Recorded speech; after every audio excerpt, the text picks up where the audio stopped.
खबर मुजफ्फरनगर से। पाकिस्तान से भारत के मुजफ्फरनगर में एक परिवार अपने माता पिता के साथ उस समय आ गया जब पाकिस्तान में हिंदू परिवारों पर बर्बरता की जा रही थी और उन्हें जबरन धर्म परिवर्तन कराकर उनकी बहु बेटियों की इज्जत लूटी जा रही थी। पाकिस्तान से जान बचाकर आए शरण सिंह, जुगेन सिंह, हिम्मत सिंह अपने माता पिता के साथ 45 साल पहले मुजफ्फरनगर में आ गए थे, जब उनकी बहनों और घर की महिलाओं को पाकिस्तानियों ने जबरन उठाकर उनके साथ गलत काम करा, उनका जबरन धर्म परिवर्तन करा दिया था। पाकिस्तान से जान बचाकर आए कुछ लोग इस 45 साल के सफर में भगवान के प्यारे हो गए। कुछ लोग पिछले 45 साल से मुजफ्फरनगर में ये आशा लगाए बैठे थे कि अब उन्हें भारत की नागरिकता मिलेगी। जैसे ही सीएए कानून लागू किया गया वैसे ही भी इन लोगों की खुशी का ठिकाना नहीं रहा और इन लोगों द्वारा मोदी सरकार का धन्यवाद अदा करने के साथ एक दूसरे को मिठाई खिलाई। यही तक नहीं, 45 साल के लंबे टाइम के बाद जब देश में सीएए कानून लागू हुआ तो इन लोगों ने मोदी को अपनी उम्र तक लग जाने की कही बात। क्या नाम है आपका? अमरनाथ। अमरनाथ जी, पाकिस्तान से आप आए थे, वो कौन सा मंजर था जब इस तरह के हालात बने, उसको देखने के बाद आपने हिंदुस्तान का रुख किया? ठीक है सर, पहले हालात तो ठीक थे, बाद में हमारे पे कोई ऐसे घटना हुई। मेरी माँ को, मेरी बहन को ज़बरदस्ती घर से उठा के ले गए, धर्म परिवर्तन करो, और बाकी परिवार को भी वो धमकी दे रहे थे। और हमारे वहाँ कई हिंदू भाई, सिख भाई थे, रिश्तेदार थे, सबको हमारी वजह से काफ़ी लोगों को परेशानी करनी पड़ी। और हमें तो बार बार धमकी मिल रही थी, जब आपकी माँ हो चुकी है, बहन हो चुकी है, तो आप लोगों को भी यहाँ आना होगा, नहीं तो फिर तैयार हो जाओ, गोली खाते रहो, मार देंगे कंधे। तो कोई 15-20 दिन ये केस चला, उसके बाद वो बंद कर दिया, फैसला उनके हक में दे दिया कि नहीं, धर्म परिवर्तन हुआ है। मस्जिद से इमाम को बुलाया, उनका धर्म परिवर्तन करा दिया। फिर मेरे माँ से पूछा, मैं कम से कम 5 मिनट के लिए मेरी माँ से तो मैंने मिला दो। माँ से मिलाया, मैंने पूछा ऐसी क्या बात थी कि तुमने धर्म परिवर्तन करा। तो उन्होंने कहा, उन्हें पंजाबी में मैं से बोला, वो लोग पंजाबी नहीं समझते थे।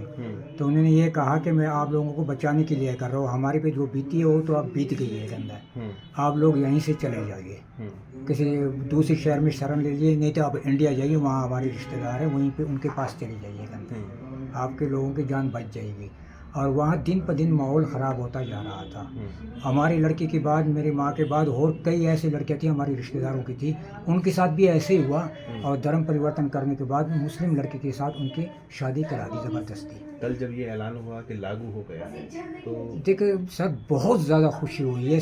कम से कम 4-5 घंटे में टीवी से हिला नहीं, देख रहा था, और मुझे तो बहुत ज़्यादा खुशी हुई। मैंने कई लोगों को फ़ोन भी करे जो हमारे दिल्ली में है, देहरादून में है, कई रिश्तेदार रहते हैं, तो वो भी देख रहे थे, उनको भी बड़ी खुशी महसूस की। अभी उनको भी नागरिकता नहीं मिली है, तो वो भी बहुत खुशी महसूस कर रहे हैं। दिल्ली में तो ढोल नगाड़े बज रहे थे, हम देख रहे थे, वो भी हमारे रिश्तेदार थे, कुछ लोग तो उसमें भी हमारे रिश्तेदार थे, और एक दूसरे को बधाई दे रहे थे। बस ये इंतज़ार है कब हमें वो पक्का वो समय आएगा, वो हमें मिल जाए, तो इसमें हमें ये आसानी हो जाएगी कि चले, अब जो कमियाँ हैं हमारे, जो इसमें नहीं दे रहे थे, हम शरणार्थी समझ रहे थे, जैसे कि राशन कार्ड हुआ, वोट का अधिकार नहीं था, राशन कार्ड नहीं था, आधार कार्ड नहीं था, ऐसे कई चीज़ें थी जो हमें मिल नहीं रही थी, तो वो हमें आसानी हो जाएगी, वो मिल जाएगी, बन जाएगी, तो उसमें हमें आसानी हो जाएगी। आगे हमारे पे जो बीते पर है कि हमारे बच्चों के लिए सही हो जाएगा। देश की जो सरकार है, हाँ, लागू किया, उनको क्या कहना चाहिए? देखिए, मैं सबको बहुत धन्यवाद देता हूँ, शुक्रिया अदा करता हूँ प्रधानमंत्री मोदी जी को, गृह मंत्री अमित शाह जी को, और अपने योगी जी को, सबको मैं बहुत बहुत बधाई देता हूँ, आभार करता हूँ कि उन्होंने हमारे लिए ऐसे कई हज़ारों परिवारों के बारे सोचा और उन्होंने ये कानून लागू करा, और ये मैं उसका दिल से शुक्रिया अदा करता हूँ सर। मेरा नाम हिम्मत सिंह है जी। हिम्मत सिंह जी, सीएए लागू हुआ है कल, क्या कहना चाहते हैं, क्योंकि आप पाकिस्तान से रहे हैं आकर, कितने साल हो गए आपको, और किस तरह खुशी का माहौल है? सर, हम 79 में आए थे जी, और हमें बहुत खुशी हुई जब से हमने सुना है। रातों को अब नींद भी हमें नहीं आती, इतना हमें तो खुशी हो रही है। और हम भगवान से दुआ करते हैं, मोदी को लंबी उम्र भगवान दे, योगी मोदी जी को। हमारे बारे में उन्होंने सोचा, थोड़ा सा हम बहुत परेशान थे इसकी वजह से। सी पाकिस्तान से हिंदुस्तान में आने की वजह क्या रही थी? वजह सर, रीज़न यही था जी, वहाँ धर्म परिवर्तन की वजह से आए थे सर।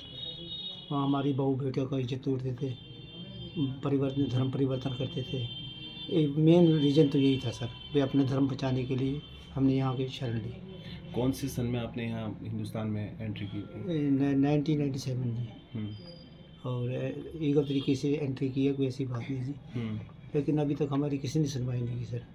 हम मोदी सरकार का दिल से धन्यवाद करते हैं, योगी सरकार का दिल से धन्यवाद करते हैं जिन्होंने हमारे हिंदू शरणार्थियों के लिए सोचा जी। अच्छा, नागरिकता मिलने के बाद आपको किस तरह का फ़ायदा होता हुआ दिखता तो है? कुछ ही फ़ायदे ही फ़ायदे हैं। अभी तक जो चीज़ों से हम वंचित थे वो सारे फ़ायदे हमें जो आम नागरिकता मिलेंगे, जब हमें नागरिकता मिलेगी तो सारे फ़ायदे मिलेंगे जी।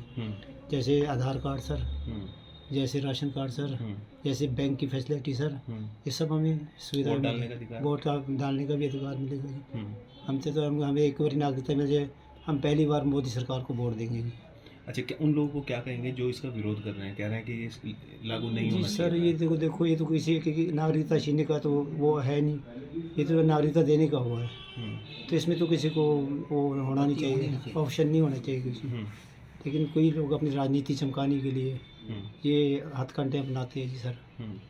बाकी इसमें तो कोई देने वाली नागरिकता देने वाली है, लेने वाली तो है ही नहीं। कैसा लग रहा है आपको? बहुत बढ़िया लग रहा है सर, बहुत बढ़िया। हम तो ये सोच रहे हैं कि कैसे अपनी खुशी दिल में समा नहीं रही, क्या करें। कितने लोग हैं परिवार के जिनको bureau report, news hub Bharat.